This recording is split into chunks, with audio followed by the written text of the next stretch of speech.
Il ne douta point par incrédulité au sujet de la promesse de Dieu, mais il fut fortifié par la foi, donnant gloire à Dieu. Romains 4:20. Abraham écoutait Dieu, et Dieu lui prédisait que sa postérité en tant que nation séjournerait en Égypte pendant 400 ans et reviendrait dans le pays à la 4e génération. Dieu donnait aussi aux Amoréens et aux Étiens, les peuples du pays, 4 siècles pour qu'ils se répandent de leurs péchés. S'ils ne se répandaient pas, ils seraient jugés. Lévitique 18, 23 à 25 est la description de la souillure du pays lorsque les enfants d'Israël revinrent du pays d'Égypte. Dieu avait attendu 4 siècles pour que ces nations se répandent. Mais puisqu'elles ne se répendirent pas, Dieu dut les juger. Dieu ordonna aux enfants d'Israël de dévouer par interdit toutes les villes et leurs habitants.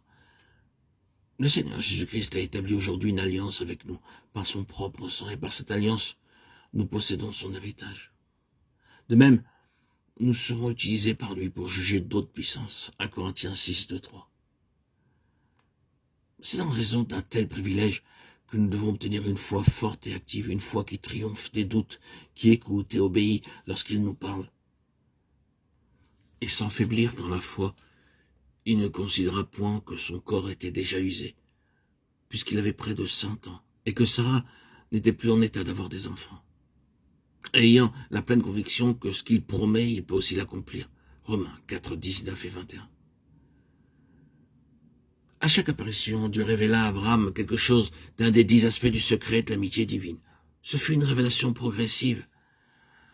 Mais si vous avez des escaliers chez vous, vous ne les gravissez pas tous à la fois, mais l'un après l'autre. Il en fut de même pour Abraham. Dieu lui apparut 2 fois dans Genèse 12, puis dans les chapitres 13, 14 et 15. Le chapitre 17 relate la 6e apparition, lorsqu'Abraham était âgé de 99 ans et qu'il n'est plus possible à un homme d'avoir un fils. Lui et sa femme étaient devenus comme des arbres secs. En ce temps, il dut croire que, malgré leur vieillesse, Dieu pouvait accomplir sa promesse. Romains 4, 19 à 24. À ce moment seulement, Abraham obtint une réelle foi, une authentique foi, une véritable foi. Pour obtenir une telle foi, Dieu dut patienter 25 années. Lorsque Dieu lui apparut pour la première fois, il avait la foi, mais pas une foi forte, établie. Hébreux 11, 8. Il obéit à Dieu et quitta immédiatement son pays, sa patrie, sa famille, pour aller dans un pays nouveau et étranger. Bien que cela nécessita beaucoup de sacrifices et de foi pour obéir ainsi, Dieu n'était pas satisfait.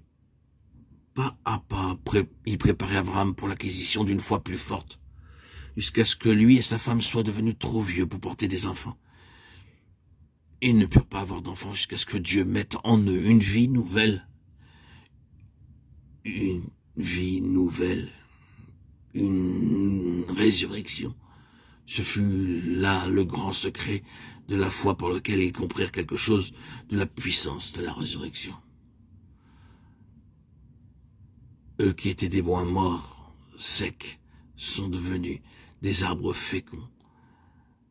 Par cette même puissance de résurrection, nous pouvons nous aussi vaincre toutes nos tentations.